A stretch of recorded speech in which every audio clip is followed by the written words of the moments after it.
नमस्कार। आइए सुनते हैं लियो टॉल्स्टॉय के द्वारा लिखी हुई एक रूसी कहानी का हिंदी अनुवाद। कहानी का नाम है नाच पार्टी के बाद। आपका कहना है कि मनुष्य अपने आप तो भले बुरे को नहीं समझ सकता। सब कुछ परिस्थितियों पर निर्भर करता है। मनुष्य परिस्थितियों की उपज होता है। मैं यह नहीं मानता। मैं समझता हूँ कि सब संयोग का खेल है। कम से कम अपने बारे में तो मुझे ऐसा ही लगता है।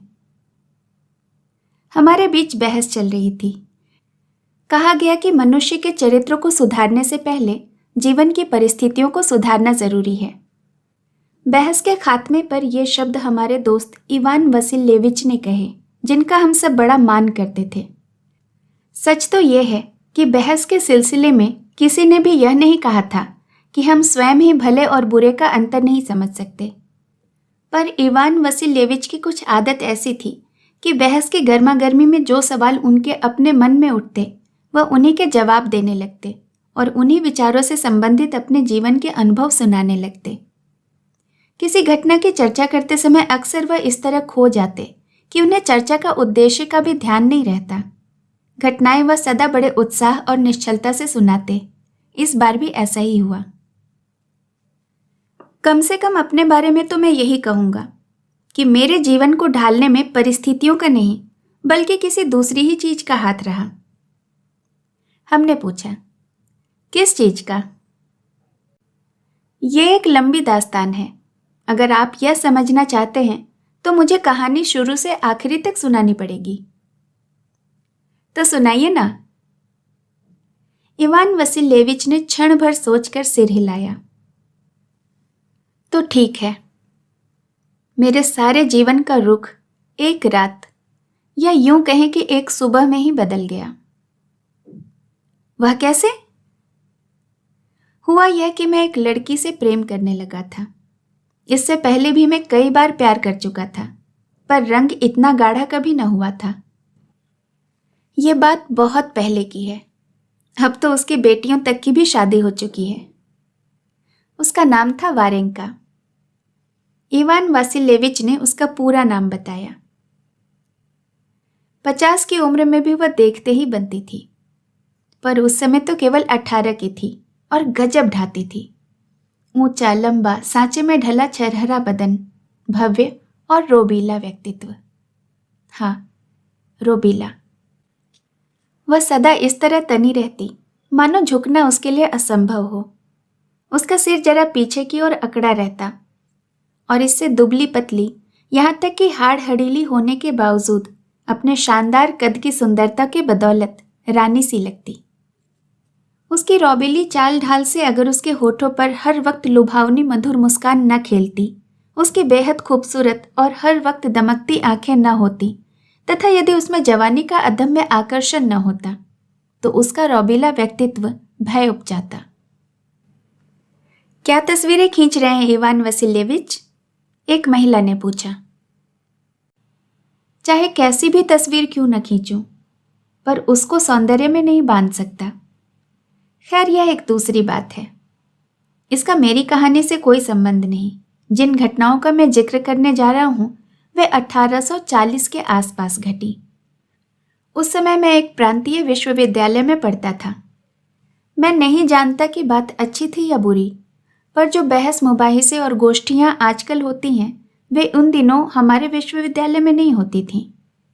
हम बस जवान थे और जवानों की तरह रहते थे, पढ़ते पढ़ाते और जीवन का रस लूटते।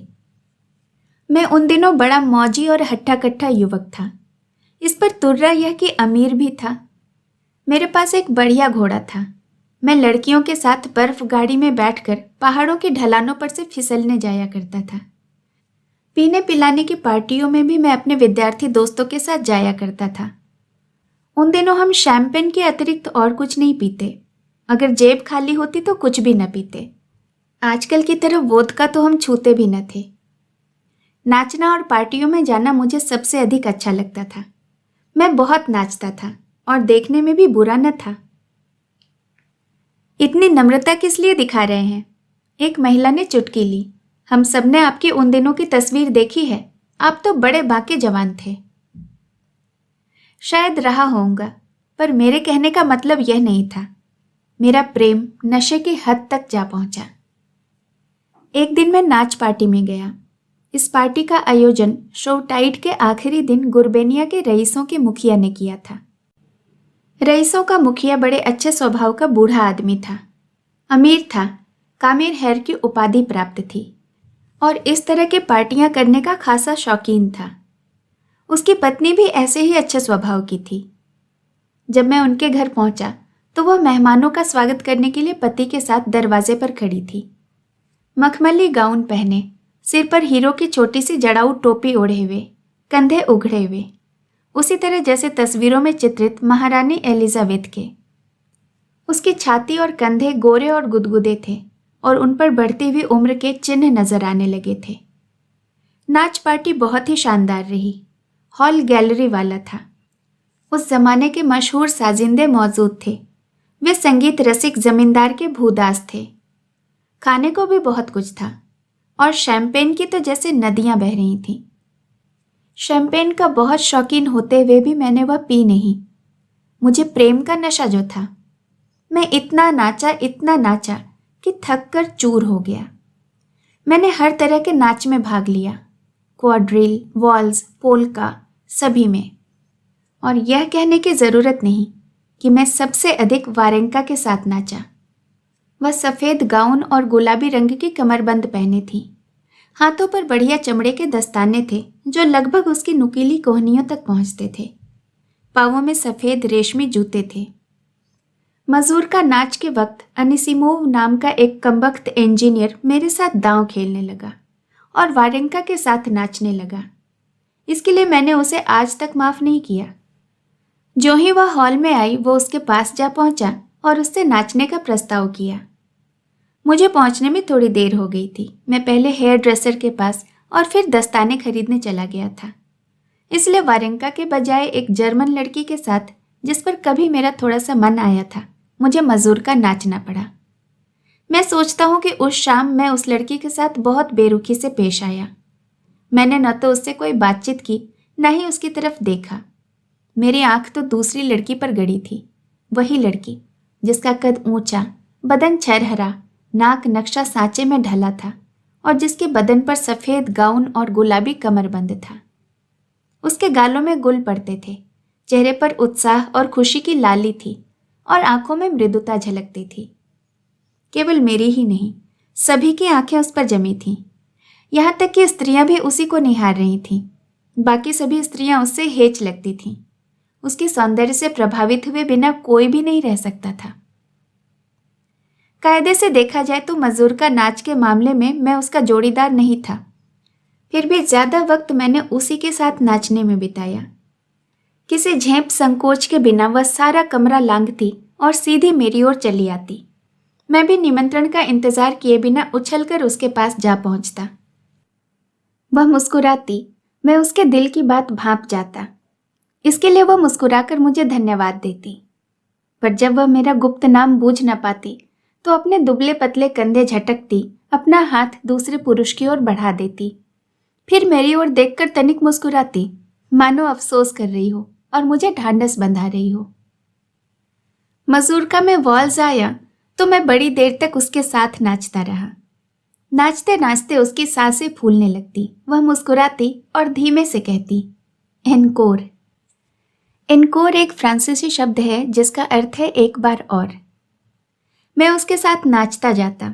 मुझे लगता कि मैं जैसे हवा में तैर रहा हूं।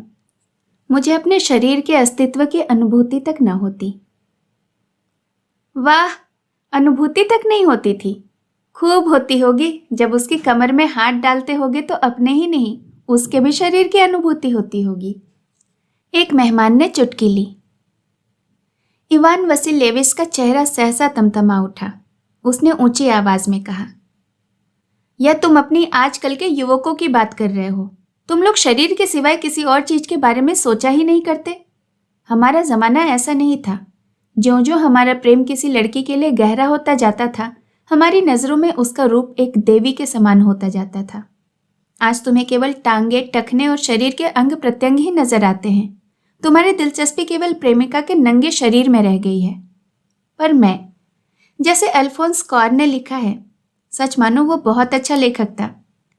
अपनी प्रेयसी को सदा कांसे के वस्त्रों में देखो, उसे उघाड़ने के बजाय सदा नूह के नेक बेटे के समान उसे छुपाने की चेष्टा करो। पर यह बात तुम्हारी समझ में नहीं आएगी। इसकी परवाह न कीजिए, आप अपनी कहते जाइए, एक अन्य श्रोता ने कहा।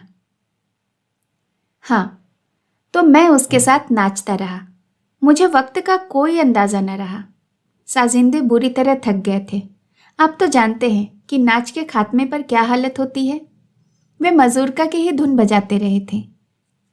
इसी बीच बैठक में ताश खेल रहे बुजुर्ग, स्त्रियां और दूसरे लोग उठ उठकर खाने के मेजों की ओर जाने लगे। नौकर चाकर इधर उधर भाग दौड़ कर रहे थे। 3 बजने को हुए।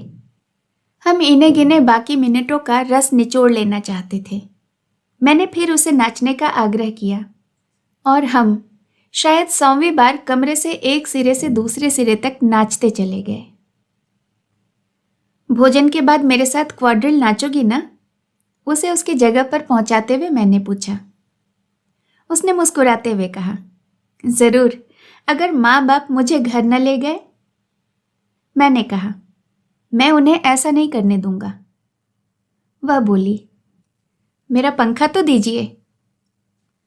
देते हुए अफसोस होता है। उसका सस्ता सा सफेद पंखा उसके हाथों में देते हुए मैंने कहा, अफसोस ना हो इसलिए यह ले लो। उसने कहा और एक पंख तोड़कर मुझे दे दिया। मैंने पंख ले लिया। मेरा दिल बल्लियां उछलने लगा और रोम रोम उसके प्रति कृतज्ञ हो उठा। मेरे मुंह से एक शब्द भी न निकला। आंखों ही आंखों में मैंने अपने दिल का भाव जताया। उस समय मुझे असीम सुख और आनंद का अनुभव हो रहा था। मेरा दिल जाने कितना बड़ा हो उठा था। मुझे लगा जैसे मैं पहले वाला युवक रहा ही नहीं। मुझे अनुभव हुआ कि मैं किसी दूसरे लोक का प्राणी हूं, जो कोई पाप नहीं कर सकता, केवल नेकी ही नेकी कर सकता है। मैंने वह पंख अपने दस्ताने में छिपा लिया और वहीं उसके पास खड़ा रह गया। मेरे पांव जैसे कील उठे। वो देखो, वे लोग मेरे पिताजी से नाचने का आग्रह कर रहे हैं। उसने एक ऊंचे लंबे सुघड़ सुडौल आदमी की तरफ इशारा करते हुए कहा। कंधों पर चांदी के झब्बे लगाए, कर्नल की वर्दी पहने, वह घर की मालकिन तथा अन्य महिलाओं के साथ दरवाजे के पास खड़ा था। वारेंका, इधर आओ। सिर पर जड़ाऊ टोपी ओढ़े और महारानी एलिजाबेथ जैसे कंधों वाली घर की मालकिन ने कहा। वारेंका दरवाजे की ओर जाने लगी तो मैं भी उसके पीछे पीछे हो लिया। अपने पिता से कहो कि तुम्हारे साथ नाचें। फिर कर्नल की ओर घूमकर मालकिन बोली, कृपया नाचिए। वारेंका का पिता ऊंचा, लंबा, खूब सुडौल और ताजगी लिए बुजुर्ग व्यक्ति था। जान पड़ता था कि उसकी तंदुरुस्ती का पूरा पूरा ख्याल रखा जाता है। दमकता चेहरा, जार निकोलस प्रथम की तरह। ऐंठी हुई सफेद मूछें, सफेद ही कलमें जो मूछों से जा मिली थी। आगे की ओर कढ़े हुए बालों ने कनपट्टियां ढक रखी थीं। चेहरे पर लुभावनी मधुर मुस्कुराहट, बेटी के ही समान। वह मुस्कुराता तो उसकी आंखें चमक उठती और होठ खिल उठते। शरीर उसका बड़ा मजबूत था। फौजी अफसरों की तरह चौड़ी, आगे को उभरी हुई छाती और उस पर कुछ एक तमगे, कंधे मजबूत, टांगे लंबी और गठी हुई। वह पुराने ढंग का फौजी अफसर था। उसकी चाल ढाल निकोलाई प्रथम के जमाने के अफसरों की तरह थी। हम दरवाजे के पास पहुंचे तो कर्नल को यह कहकर इनकार करते सुना कि मुझे नाचने वाचने का अभ्यास नहीं रहा। इस पर भी उसने मुस्कुराते हुए पेटी से तलवार उतारी, पास खड़े एक सेवा परायण युवक को थमा दी, अपने दाएं हाथ पर चमड़े का दास्ताना चढ़ाया। सब बात नियम के अनुसार होनी चाहिए, उसने मुस्कुराते हुए कहा और फिर अपनी बेटी का हाथ अपने हाथों में लेकर थोड़ा सा घूमकर नाचने की मुद्रा में खड़ा होकर संगीत का इंतजार करने लगा। माजूरका की धुन बजने लगी। कर्नल ने एक पांव से फर्श पर जोर से ठोका दिया और दूसरा पांव तेजी से घुमाकर नाचने लगा। उसकी ऊंची लंबी देह कमरे में वृत्त सी बनाते हुए थिरकने लगी। कभी धीरे धीरे, कभी बड़े बांकपन से और कभी तेज तेज जोर से वह एड़ियां ठोकता। वारेंका लता की तरह लचीली उसके साथ साथ तैरती, सफेद रेशमी जूतों वाला पैर उठाती और ताल पर अपने पिता के कदमों के साथ साथ कभी लंबे डेग भरती तो कभी छोटे। सभी मेहमानों की निगाह उनके एक एक अंग विक्षेप पर गड़ी रही। मेरे हृदय में उस समय सराहना से अधिक गहरे आनंद की भावना रही। कर्नल के बूट देखकर तो मेरा मन जैसे द्रवित ही हो गया। यूं तो वे बढ़िया बछड़े के चमड़े के बने हुए थे, परंतु पंजे फैशन के अनुसार नुकीले नहीं, चपटे थे। जाहिर था कि उन्होंने फौज के मोची से ही बनवाया था। कर्नल फैशनदार नहीं, घर के बने साधारण बूट पहनता है ताकि वह अपनी चहेती बेटी को अच्छे से अच्छा कपड़ा पहना सके और उसे सोसाइटी में ले जा सके, मैंने मन ही मन सोचा। इसी कारण कर्नल के बूटों को देखकर मेरा मन द्रवित हुआ था। कर्नल किसी जमाने में जरूर ही अच्छा नाचता रहा होगा। अब उसका शरीर बोझिल हो गया था, टांगों में वह लोच न रह गई थी। वह तेज और नाजुक मोड़ नहीं ले सकता था, पर कोशिश जरूर कर रहा था।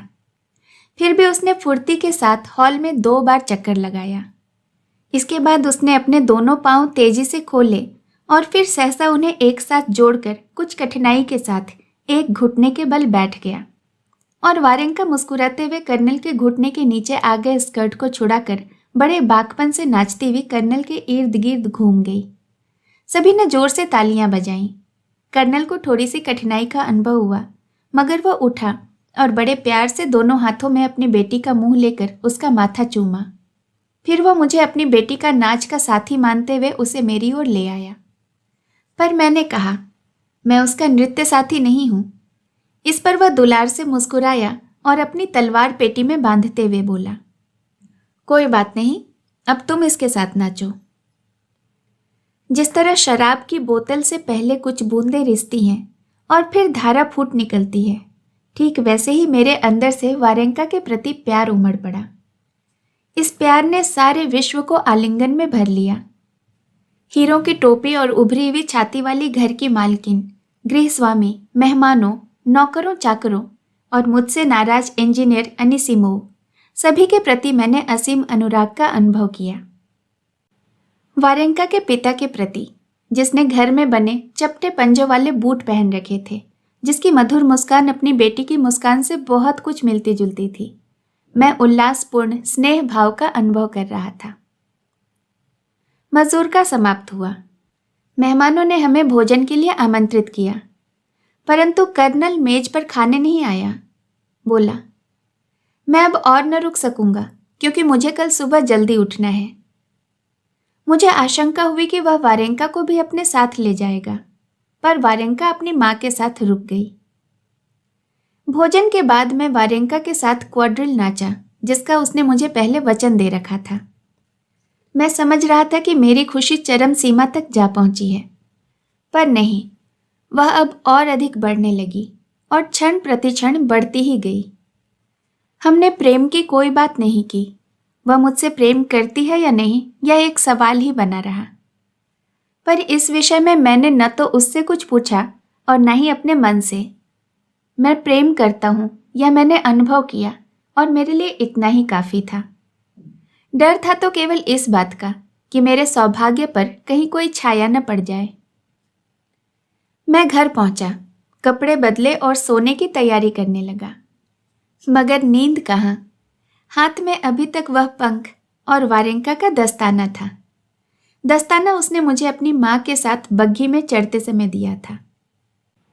इन चीजों पर निगाह पड़ते ही मुझे उसका चेहरा याद हो आता था, या तो उस समय का जब नाच के लिए 2 पुरुषों में से चुनते हुए उसने मेरा गुप्त नाम बूझ लिया था और मधुर स्वर में कहा था, गर्व है न तुम्हारा नाम, और खुश होते हुए हाथ मेरी ओर बढ़ा दिया था।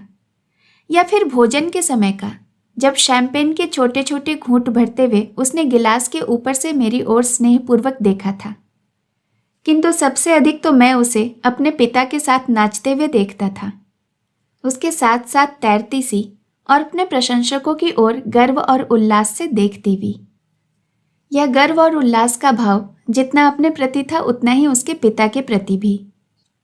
दोनों प्राणी अपने आप ही बिना किसी चेष्टा के मेरे दिल में समा गए थे और मुझे उनसे स्नेह हो गया था। मेरे भाई का देहांत हो चुका है, पर उस समय हम दोनों साथ रहते थे।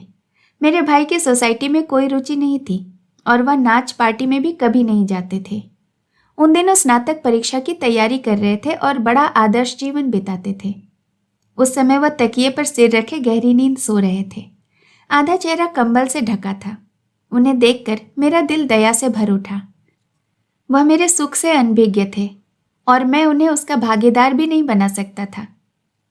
मेरा नौकर पेत्रुशा मोमबत्ती जलाकर ले आया और कपड़े बदलवाने लगा, लेकिन मैंने उसे भेज दिया। उसकी आंखें नींद से घुटी जा रही थी और बाल बिखरे हुए थे। वह मुझे बहुत भला लगा। किसी तरह की आहट न हो, इस ख्याल से मैं दबे पांवों अपने कमरे में चला गया और बिस्तर पर जा बैठा। मैं बेहद खुश था, यहाँ तक कि मेरे लिए सोना असंभव हो रहा था। मुझे लगा जैसे कमरे में बड़ी गर्मी है। वर्दी उतारे बिना मैं चुपचाप बाहर ड्योढ़ी में आ गया और ओवरकोट पहना और दरवाज़ा खोलकर बाहर निकल गया। लगभग 5 बजे मैं नाच से लौटा था और मुझे लौटे भी लगभग 2 घंटे हो चले थे। इसलिए जब मैं बाहर निकला तो दिन चढ़ चुका था। मौसम भी बिल्कुल स्टोव टाइट के दिनों सा था। चारों तरफ धुंध छाई थी। सड़कों पर बर्फ पिघल रही थी और छतों पर से पानी की बूंदें टप टप गिर रही थी। उन दिनों कर्नल परिवार के लोग शहर के बाहर वाले हिस्से में रहा करते थे। उनका मकान एक खुले मैदान के सिरे पर था। दूसरे सिरे पर लड़कियों का एक स्कूल था। एक और लोगों के टहलने की जगह थी। मैं अपने घर के सामने वाली छोटी सी गली लांघकर बड़ी सड़क पर आ गया। सड़क पर लोग आ जा रहे थे। बर्फ गाड़ियों पर गाड़ीवान लकड़ी के तख्ते लादे ले जा रहे थे। गाड़ियों से गहरी लकीरें पड़ रही थीं। घोड़ों पर चमकते साज कसे थे। उनके गीले सिर एक लय में हिल रहे थे। गाड़ीवान कंधों पर छाल की चटाइयां ओढ़े और बड़े बड़े बूट चढ़ाए गाड़ियों के साथ साथ कीचड़ में धीरे धीरे चले जा रहे थे।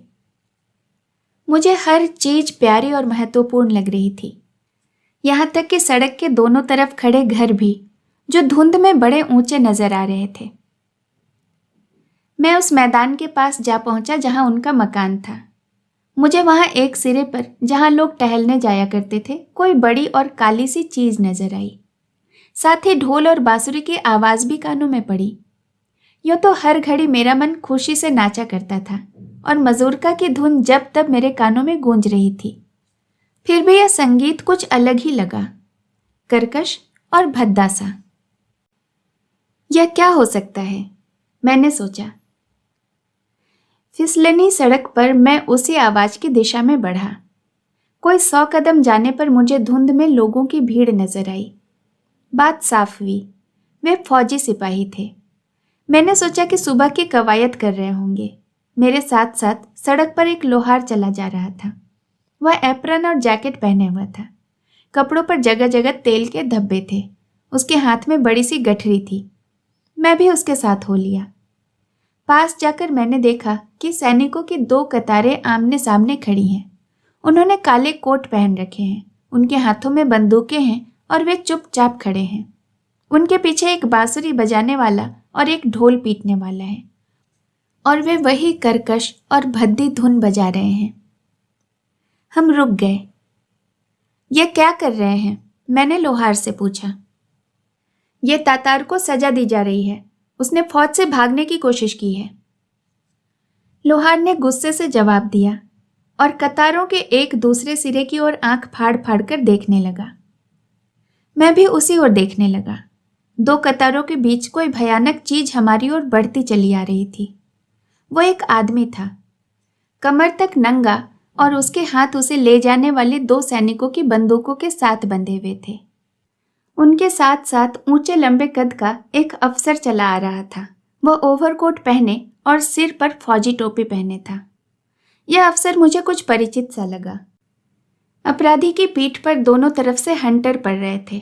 उसका शरीर कांप कांप जाता था और उसके पांव पिघलती बर्फ पर बार बार धंस जाते थे। इस तरह वह धीरे धीरे आगे की ओर सरकता रहा। बीच बीच में वह पीछे की ओर दुबक सा जाता तो दोनों फौजी जो बंदूकों के साथ बांधे हुए उसे ले जा रहे थे उसे आगे की ओर धकेल देते, और जब वह आगे की ओर बहराने लगता तो पीछे की ओर खींच लेते ताकि वह गिर न पड़े। स्थिर कदम रखता हुआ लंबे ऊंचे कद का अफसर भी उनके साथ साथ बढ़ता आ रहा था, जरा भी पीछे नहीं रहता था। मेरी नजर उसके दमकते चेहरे, उजली मूंछों और कलमों पर जा पड़ी। मैंने उसे पहचान लिया। वह वारेंका का बाप था। हंटर के हर वार पर अपराधी का चेहरा दर्द से ऐंठ उठता। वह बेचैन होकर उस ओर देखता जिधर से हंटर पड़ रहा था और सफेद दांतों की झलक दिखाते हुए बार बार कुछ दोहराता। मेरे नजदीक आने पर ही यह शब्द मुझे ठीक से सुनाई दिए। वह बोल नहीं, सिसक रहा था। जब वह मेरे नजदीक पहुंचा तो मैंने सुना, रहम करो भाइयों, भाइयों कुछ तो रहम करो। पर भाइयों को कोई रहम नहीं आ रहा था। वह ऐन मेरे सामने आ पहुंचा।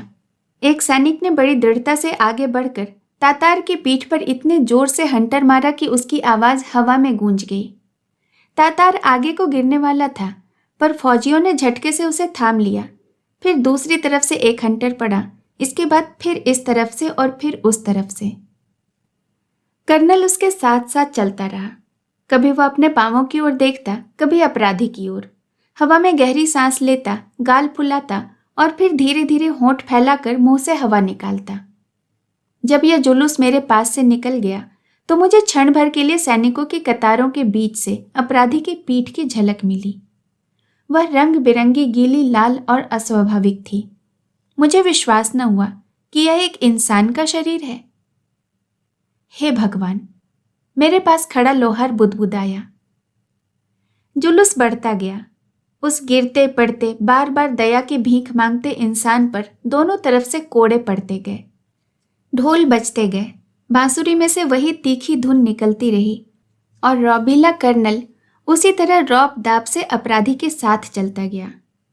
सहसा कर्नल रुक गया और तेजी से एक सैनिक की ओर बढ़ा।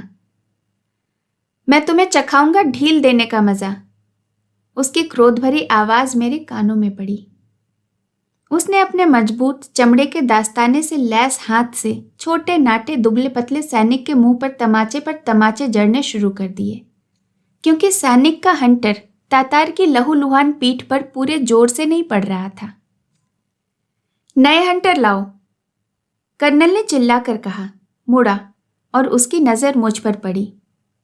मुझे अनदेखा करते हुए उसने बड़े गुस्से से त्योरी चढ़ाकर झट से मेरी ओर पीठ कर ली।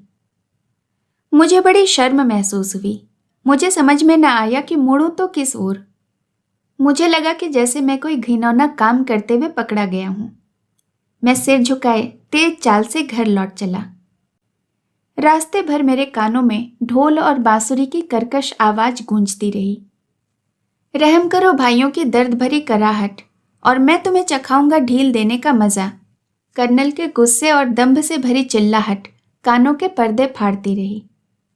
मेरा दिल इस तरह दर्द से भर उठा कि मुझे मतली होने लगी, यहां तक कि मुझे बार बार राह में ठिठकना पड़ा।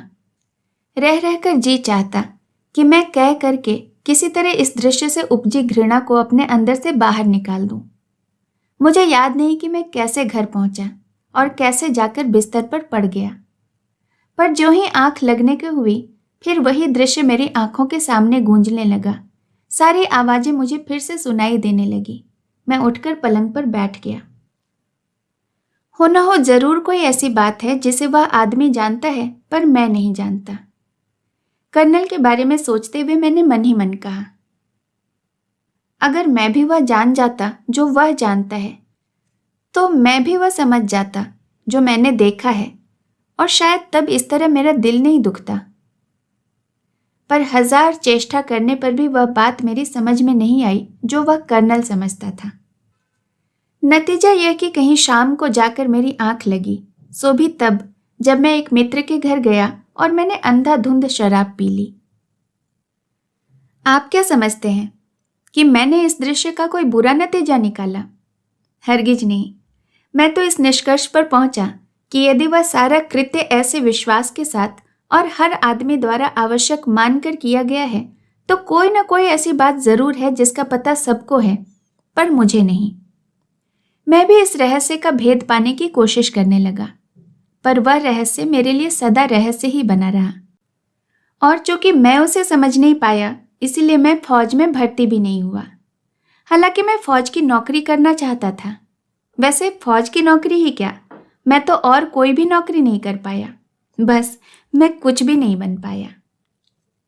एक मेहमान ने कहा, हम खूब जानते हैं कि आप क्या कुछ बन पाए हैं। यह कहना ज्यादा मुनासिब होगा कि अगर आप न होते तो जाने कितने ही लोग कुछ न बन पाते। यह तो बिल्कुल फिजूल सी बात कही है आपने, इवान वसीलेविच ने सचमुच चिढ़कर कहा।